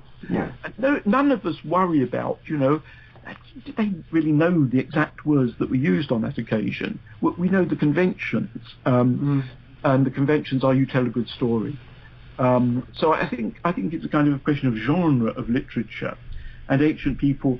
They wanted to be more than entertained. They wanted to be edified. Ancient historians always want to, do something useful, teach moral lessons, or, enable people to admire great figures or things like that. They always have a sort of edifying purpose, but they've got to hold their readers' attention, and so they've got to tell it in an attractive, interesting, often suspense making, all the skills of a storyteller. I'm also thinking that in our society we're very much individualistic. So it could be that my wife would go out somewhere with, say, her mother-in-law or her mother or her father or a good friend, such, and I'd be home alone, and it'd be fun to say, well, I'm just going to pick up a book, go through and start reading here. I got some time myself and such. But in the ancient world, that kind of individualism really wasn't as common. I think most everything was done in groups. So when we talk about private reading, I mean, I'm sure it happened sometimes, but it wasn't the norm. No, that's right. And of course, most people lived outdoors actually much more than we do. Right. They had houses, but they did their cooking and sleeping there, but they lived in public much more than we do. So as you say, things are, and the fact that most people couldn't read, to go back to our discussion about literacy earlier, the fact that most people couldn't read didn't mean they didn't have access to books. It just meant they depended on other people to read to them. And there were public readings. I mean, popular philosophers in the ancient world would give public readings of their works. So people were quite used to hearing texts read. And you have to hold, if you're doing it orally, you've really got to hold the audience's attention. If you don't hold their attention, they wander off. Right. It's really important. When Bart Ehrman was on Unbelievable debating my friend Tim McGrew, he spoke about the Book of Acts and how he says, these people may be talking about these stories in the privacy of their homes, and it would get distorted. And I think no, this kind of stuff wasn't talked about in the privacy of the home, because privacy really wasn't kind of a big deal back then. It's kind of like how people talk about if you grew up here in America in the 1950s. If you were out playing with your friends and you did something that you shouldn't have done, by the time you got home, everyone in the neighborhood knew what you had done. Yes, exactly. Yes, that's a very good point. And of course, even family life. I mean, ordinary people didn't have houses with a lot of rooms in them. Most people didn't have their own room, as it were. You lived in family. You slept all in the same room and so forth. So even within the family, you're much more living publicly, as it were, living with others. There's very little chance to get away on your own. The only way to get away on your own, of course, what Jesus does in the Gospels, is to go off into the hills, just go somewhere where nobody else goes. But otherwise, you have to do that really to get away from other people. Mm-hmm. Now, something else that you've talked about in your book, and this is what Ehrman brings out many times as well, and a lot of people bring out, is that if we talk about Matthew, for instance, you're saying, well, gee, why should we think Matthew occurs? I mean, you go to that 9th chapter, Matthew's talked about in the third person. Who would do that? And yet, that's actually pretty common in the literature, isn't it? Yes, this is true, and it's another aspect actually of this not wanting to disrupt the narrative. If you're telling a story and you, the author, actually took part in that story historically, if you start saying I, talking in the first person, it kind of interrupts. It gives another sort of angle. Suddenly you're conscious of the author speaking to you. It's like breaking the fourth wall. Yeah, that's right.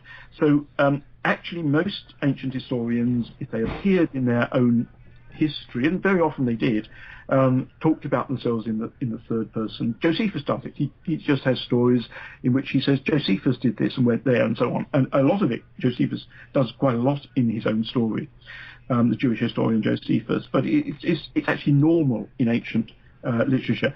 And when the author speaks in the first person, it's because they want to interject as the author and tell you something. Actually, there's one case in the Gospels which almost works like that. It's in John's narrative of the crucifixion, and you remember he says that the one who witnessed this is true. I'm forgetting the exact words. And you know that, in other words, he addresses the readers as you. It's when Jesus' heart is pierced with the spear, and he says, exactly. One who saw these, we know his testimony is true. Yes, and those are not the exact words, because there's an address to the readers. That's the point I want to say. You know, he speaks to the readers as you at that point. And if someone says you, then he's implying the I. So that's where he's actually interjecting in the first person. It's like, I mean, in the prologue, of course, you've got we have seen his glory. That's the author speaking in the first person, but that's in the prologue. You can do it in the prologue. Would that also be a parallel in the Olivet Discourse in Matthew, where he says, "Let the reader understand"? Yes, I think that's right. I mean, that's clearly not part of what Jesus is saying in the narrative, is it? Yeah. It's a sort of parenthesis that the reader, the author, interjects. Yes. Mm.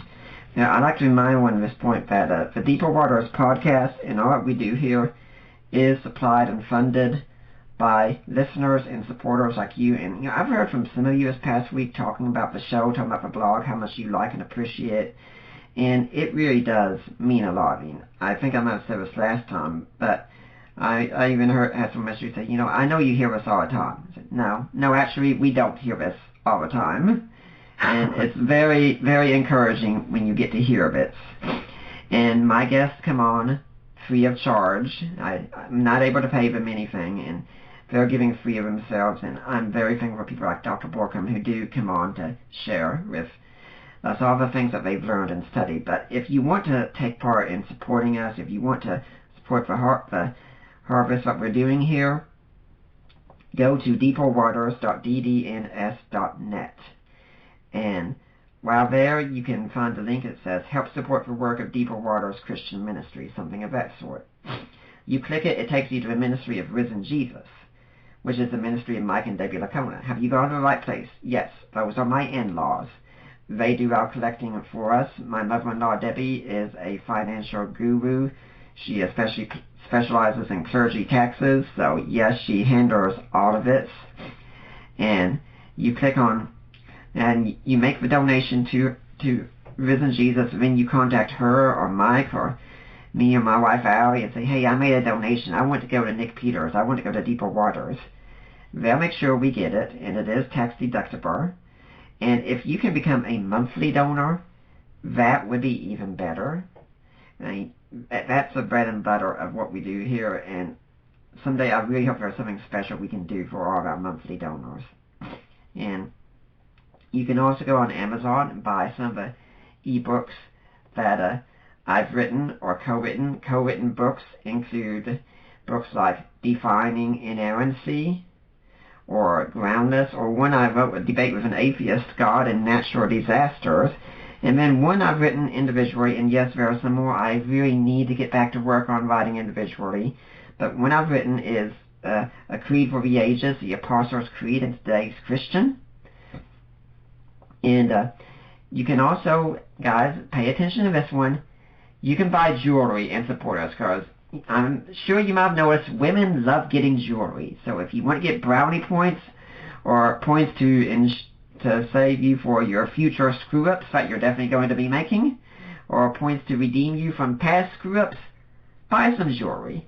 Go to Premier Jewel from our page and use the code word LOVE. My friend Lena Kester handles that. Whatever you buy, 25% goes to Deeper Waters.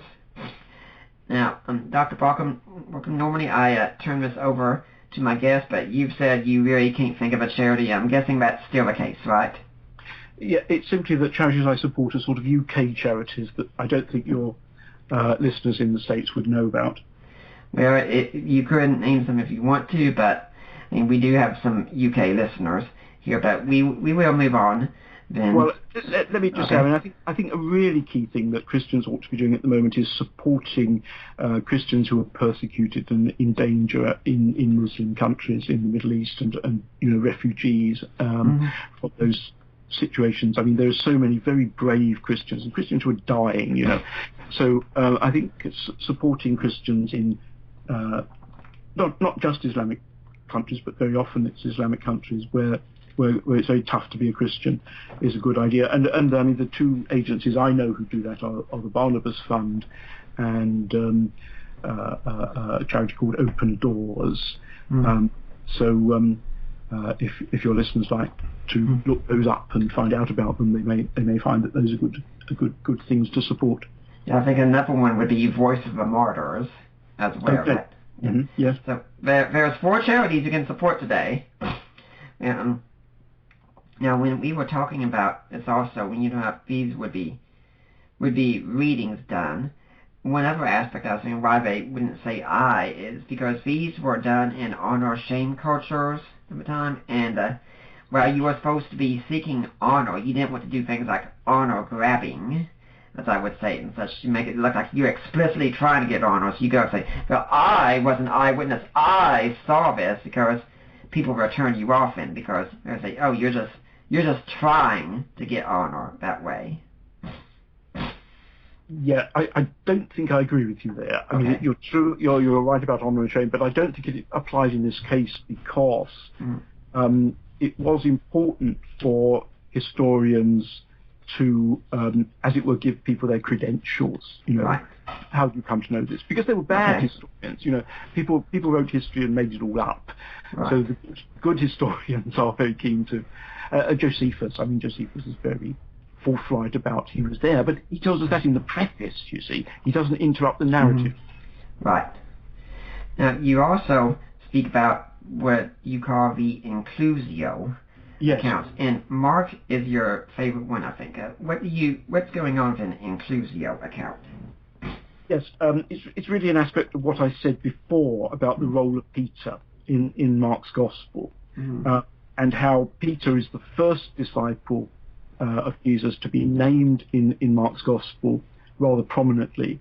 And then he's also, right at the end of the Gospel, he comes in again. He's not actually in the story, because it's the story of the women at the tomb, but he's mentioned. The angel says, go and tell Peter and his disciples. They could have just said, go and tell his disciples. He chooses to say, go and tell Peter and his disciples. So those two references to Peter form a sort of sandwich construction, a sort of bookends, if you like, around the whole of the narrative between them, in which, of course, and I think it's important that within those bookends, Peter appears very frequently, but the bookends sort of mark out the material that Mark is relying on in a general sense as Peter's testimony.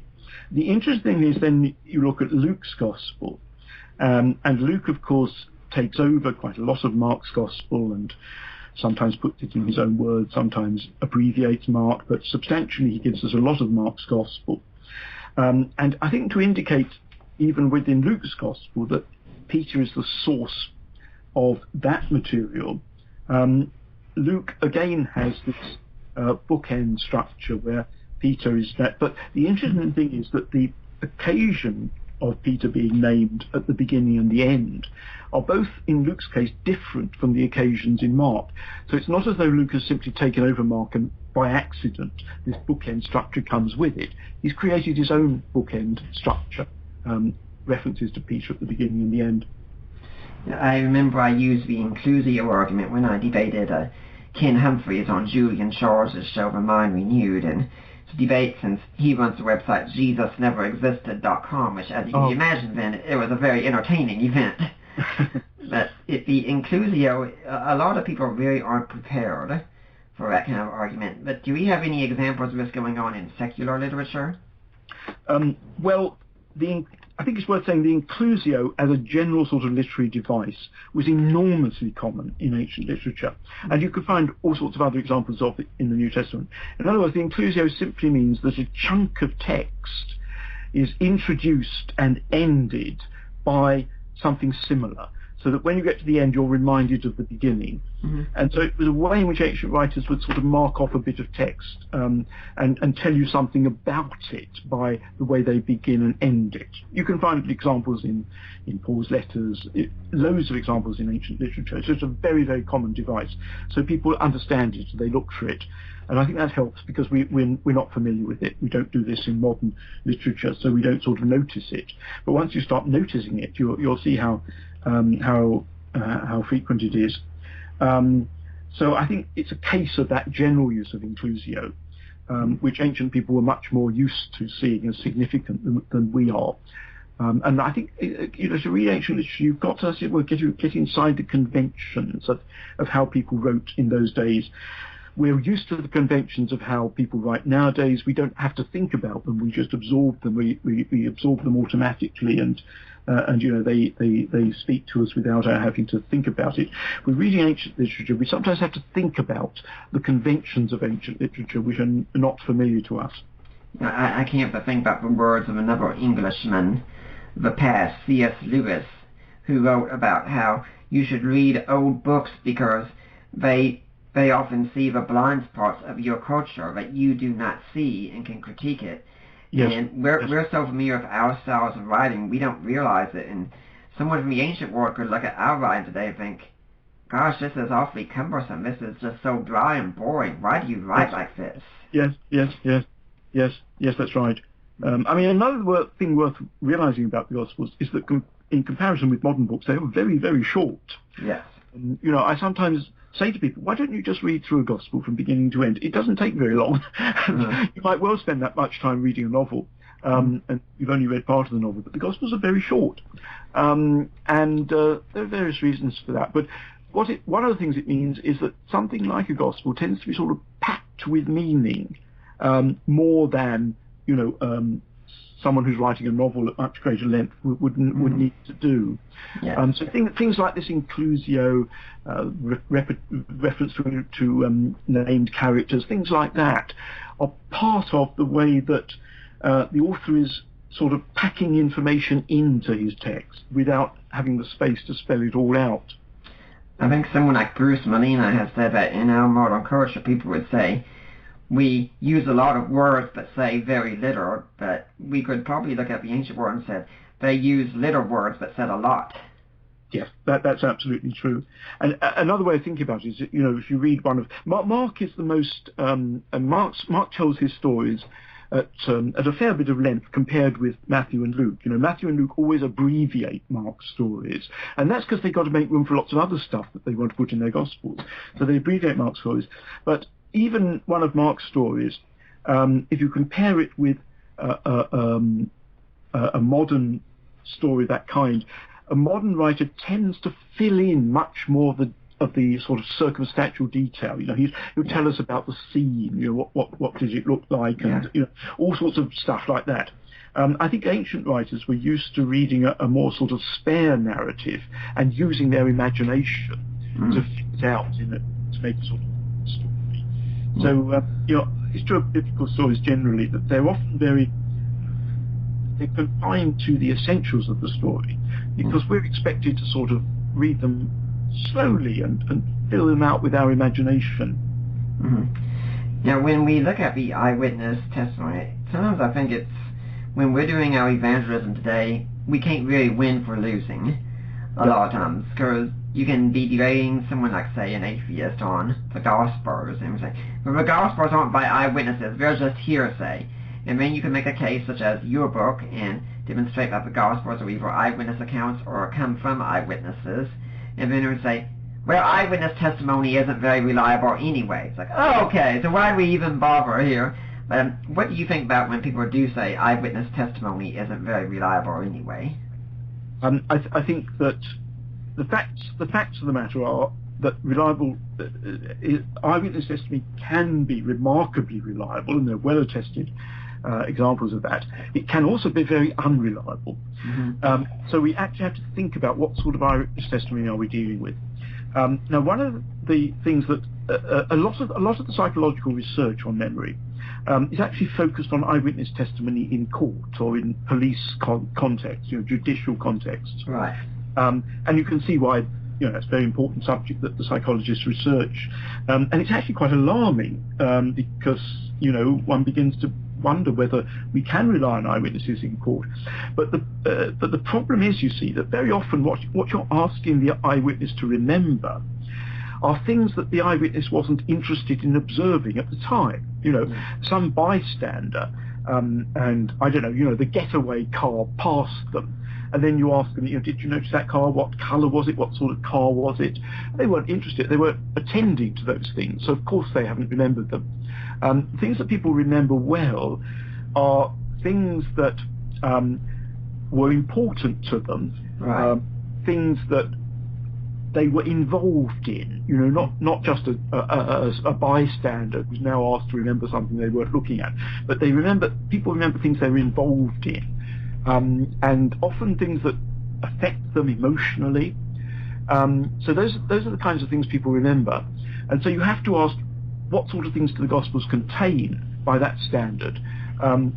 These are stories in which the disciples of Jesus were really involved and really, really important to them. They were life-changing events for them. Mm-hmm. Those are the sort of things people do remember well. And the other thing about memory is a huge amount of our memory is lost very, very quickly. But what we retain tends to be pretty stable. And again, it's this business of the gist of a story and the details. You may not remember the details. The gist very often survives. And if you then tell the story to yourself or to someone else soon after the events, and then go on telling the story, two things happen. One is that from a very early stage, the story tends to take a stable form in your mind. So it's almost as though you were to write it down on the page, but in your mind it takes a standard form, which it then retains when you go on telling it later on. And the other thing is, if you remember something and you repeat it and you go on telling it to people, you'll remember it much better than if you never think about it for 20 years, and then you're asked about it. And of course, in the case of the Gospels and the eyewitnesses, we're talking about stories that they were telling from almost as soon as it happened, and they're constantly telling them. So they weren't likely to forget them in that sense. If they remembered them the next day, because huge amount of stuff you've forgotten by the next day, but what they remembered the next day, they're likely to remember for the next 40 years. Yeah. I'm thinking that Ehrman talks about, for instance, the challenge of exploding, and college students who would get their accounts wrong a year later, and I was looking and think a lot of these college students also weren't directly emotionally involved with a Challenger explosion. Now, when you look at something like 9/11, most all of us were emotionally involved with 9/11 because that affected our entire political scheme for up until this day. I mean, I can still tell you that when I was in Bible college, we had a sermon in the chapel right before 9 a.m. Someone comes in and says, hey, a plane's hit one of the Twin Towers, and when I hear that, I'm thinking, oh my gosh, there was a drunk pilot, or what a tragedy this is. Then we get done with the sermon around 10, and here comes out someone again saying, the second tower has been hit, and I think everyone knew immediately, okay, we're under attack. And that changed everything, so that leaves a much more, and we all saw it on TV over and over, so. Yes, that's right. Mm-hmm. They're known as flashbulb memories. They're a special case of memories, So and there's a huge literature by people who've done the cognitive psychology, The other reason I think actually why the results, if you don't look carefully, the results can seem as though they're always saying that memory is unreliable. And that's because what the psychologists are interested in is understanding how memory works. And where memory goes wrong is actually much more helpful in trying to understand the way memory works, than when it's functioning well. And so in a way, the psychologists want their subjects to get things wrong. So if they do a test, and mostly what they do are tests in laboratories, they're artificial kind of things, but if they do a test and a huge percentage of people get it right, then they make the tests more difficult because they want to have the people getting it wrong to study. So you have to look at what are the psychologists interested in? What are they trying to do in these experiments? And it depends on how they've set the test, how many people get it right. So again, you've got to think about the context, what sort of things are people remembering, and so forth. And often in these tests, what they do is give people a few nonsense syllables and see how well they can remember it. I mean, things that are a million miles away from actually living real life and remembering things. When you talk about wanting to find that cases of being unreliable, could it be a parallel, for instance, someone says, I don't want to fly on a plane because flying on a plane is dangerous. I mean, don't you see on the news all the time, planes crash, and they ignore all the planes that fly safely every single day because the crashes are ones that we're very interested in. Exactly. Yes.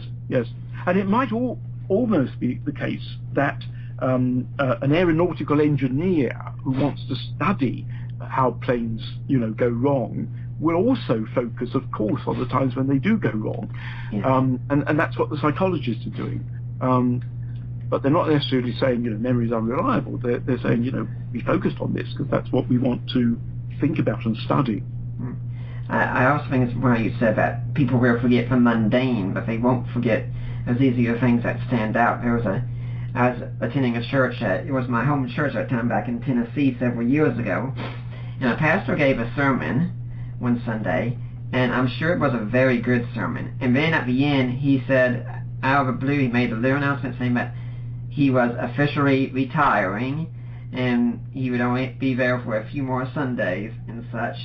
And I can pretty much guarantee you that most people today have no idea what the sermon was about that day at all. Even though we just heard it, we completely forgot it because this news that came is what really stuck with us. Yeah, exactly. And of course, the other thing people say about sermons is that congregations remember the jokes. Yeah. They forget the whole sermon, but the joke was the thing that struck them. Yes. Sadly, one would have thought that, one could preach sermons in such a way that the message was the thing that struck them. But very often it's not the message that the preacher intends to give them. It's some joke or, so, as you say, some bit of news or something out of the ordinary that they remember. Yeah, and Robert McIver, in his book on Jesus' memory and the Synoptic Gospels, talks about how there are these things that he calls flashbulb memories, that something is so dramatic you remember it immediately. And these are kinds of things that you really wouldn't get wrong, per se. I mean, it's one thing to think that Jesus said an encouraging word to a blind person. It's something totally different to think that blind person regained their sight. Absolutely. And to think the memory changed that much, he says, seems like a bit of a stretch. Yes, that's absolutely right. Mm-hmm. And the other thing, you see, I think this business, we've talked about it before, but the difference between the gist of a story and the details, and I mean, the psychology confirms that usually what we remember is the gist of the events, and when we tell the story, the details may vary depending on who we're talking about or talking to and so forth. And, the famous cases, I mean, everybody says, the women visiting tomb in the Gospels, you've got 4 accounts and they're all different. But it's exactly what one would expect. You would expect the gist to be very clear in their minds. It was an astonishing event. But the details, they get muddled. Why not? You're likely to get the details muddled in that sort of experience. They weren't what mattered. The key thing, the message that he's not there, the stone was rolled away. Those are the things we're really taken with. Yeah, I mean, the main thing people went before it's not going to say, okay, we get, the Messiah came, he died, he rose again, but who was there? Come on, huh? Who was there? The main focus is going to be, Jesus came back to life again, and that's what you're going to be looking at. You're not going to be looking and saying, but I want to know who was there for it. Yeah, exactly, yes. Now, one thing you do say about the resurrection appearances, I think, is that the women who are named because they were ones who were alive who could talk about it. And so when we get to the end, in John, which is believed to be the last one written, usually you only have Mary Magdalene mentioned by name, but then when she goes to speak to Peter and the disciple who Jesus loved, she says, we, instead of just her, which means she didn't go alone, but it could be at that point she's the only one who's still alive who you can talk to. That's a possibility. I didn't actually say that myself. I'm not sure that I think that about the women. I think that, Mary Magdalene was clearly the best known woman disciple of Jesus. Right. And so I think that's a more likely explanation of why John focuses on Mary Magdalene. But it's also, though, again, we're back to this storytelling thing. A story about an individual encountering the risen Jesus is a much more engaging story than a whole group of people. Matthew tells us how Jesus appeared to, he speaks about two women, when Jesus appears to them. It's a very colourless story, you don't remember it. Mary Magdalene, focused on this one person, is much more engaging. So I think there's a literary technique of focusing on an individual, even when there are other people involved. And as I said, you pointed out, John is not unaware that other people were involved, because he has Mary Magdalene say we, but he's focusing on the individual because, John, particularly like Mark, I think Mark and John are great storytellers. They know how to tell the story in such ways to engage their readers. So I think it's kind of a literary reason in John's case why he focuses on the one woman. I doubt if Mary Magdalene was still alive then. The author of John's Gospel, from the end of the Gospel, you can tell that he's one of the very last of that generation to still be around. And that's why, some people wondered he must be going to be still around when the Lord comes, and he's at pains to say that's not the case, but clearly that sort of rumour, he must be the one who will survive till the coming of Jesus. That would happen when he's very old, and there aren't many people around still from that generation. So I wouldn't really, possible Mary Magdalene is still around, but I wouldn't want to make anything of that idea. I find it interesting, found it interesting in Jesus Before the Gospels that Ehrman spends so much time talking about how memory isn't reliable, memory can't be trusted, and at one point in this where he talks about Birger Gerhardson's theory on memorization, and he talks about how he talked to his teacher Reisenfeld, and he has this conversation where he asks him a question, he gets a response, and he says, and I decided at that point that this idea of inerrancy or that traditions were reliable just didn't make sense to me. And yet this account would have to be at least 30 years old, and yet Ehrman wants us to take it as reliable, as this is what happened, when in his whole book he's been saying we can't trust accounts that are this old because they're not reliable. Yeah. I must admit, that particular story about Riesenfeld, I found quite incredible. Yeah. Do you remember it? It's the story of the healing of Jairus' daughter, and in Mark's version, Jairus comes to find Jesus, and Jesus goes back to the house with him. And Matthew abbreviates the story so that, what is it? I think, does Jesus tell Jairus his daughter is healed or something like that? It's kind of different, but it's obviously different because Matthew is abbreviating the story, and Bart remembers Riesenfeld saying, well, that it must have happened twice. These are two different occasions. I can't believe that. I honestly think Bart's memory must have failed him there. It's so obvious that what Matthew is doing, and it's only because Bart thinks that in order to be reliable, these must be actual sort of absolutely accurate in every detail. That's why if that's the impression he got, he found it disillusioning. But as you say, you can just see. I know anyone who looks at those two accounts in Matthew and Mark will surely see that Matthew's is different simply because he's abbreviating it. I looked at that story and I thought the same thing as you. I find it hard to believe an excellent biblical scholar would make a statement like that about Jairus' daughter dying twice. It just seems entirely nonsensical, and yet Ehrman could say, I clearly remember, and I say, well, yeah, but in your whole book you've been saying what you clearly remember can be clearly wrong, so why should I trust that? Yes. I mean, I think it just Bart, when he was a student, evidently thought that for the Bible to be reliable, it's got to be factually correct in every little detail of that kind. So discovering that it wasn't shook his faith. Yeah.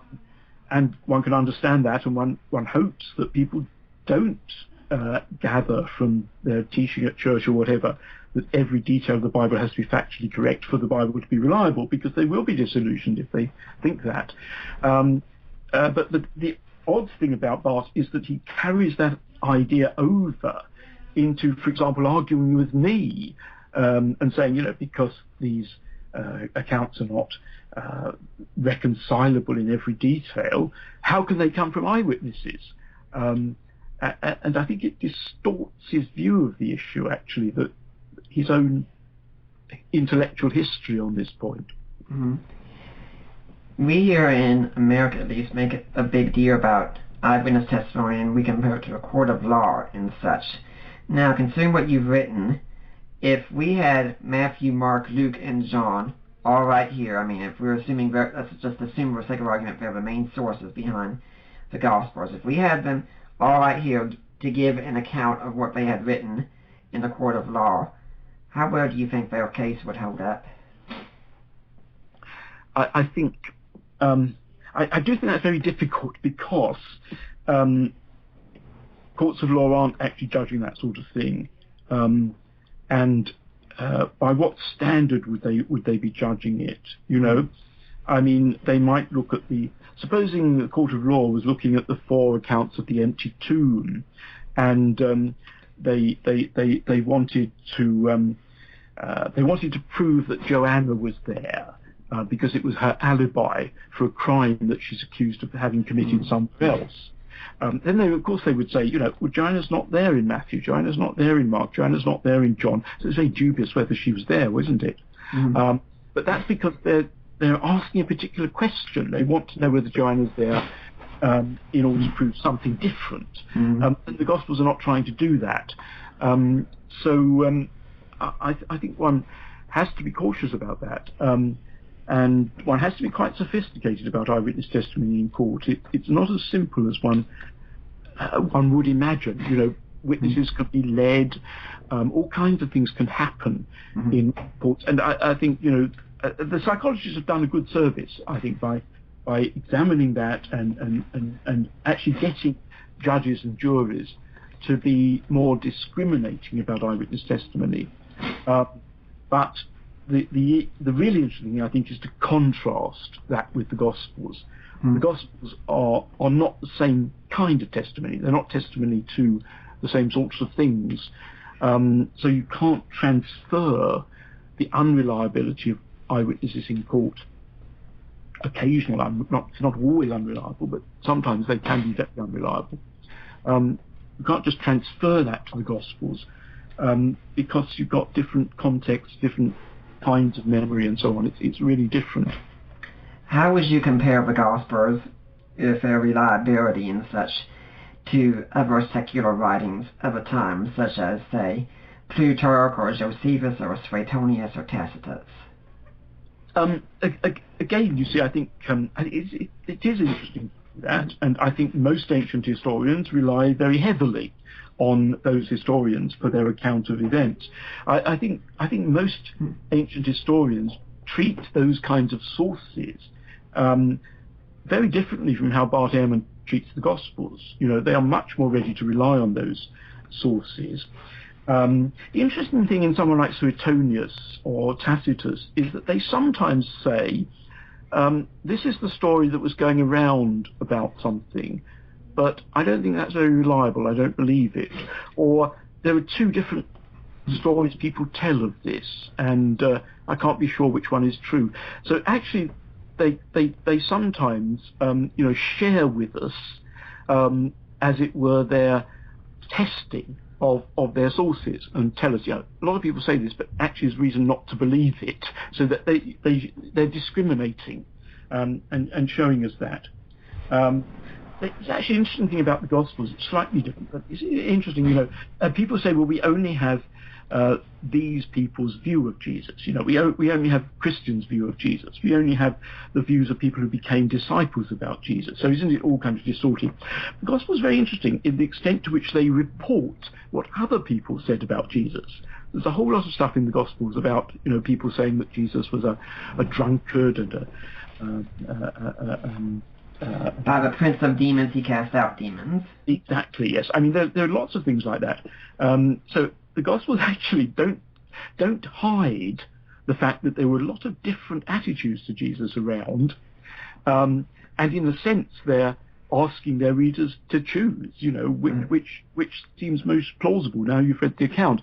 But I think if the Gospels were propagandist in a really bad sense, they would have suppressed those other views of Jesus among Jesus' contemporaries. I think Gary Habermas said when I read him say, if you want to hear about the counter theories of the resurrection, they're talking about Gospels, that the body's been moved, that it's just nonsense, things of that sort. It's all there. Yes, exactly. Yes, and the disciples don't believe the women because they're just women, and they get things wrong. Well, Dr. Bauckham, it has been fascinating having you here. It's been a treat. Unfortunately, our 2 hours is nearly up. If people want to find out more about you and what you're doing, do you have a blog or website way they can get in touch with you? I don't have a blog because I would never keep it up regularly if I did, but I do have a website which is richardbauckham.co.uk. Very easy to remember. Or if you forget it, just Google Richard Bauckham and you'll find it. And there are various things on it.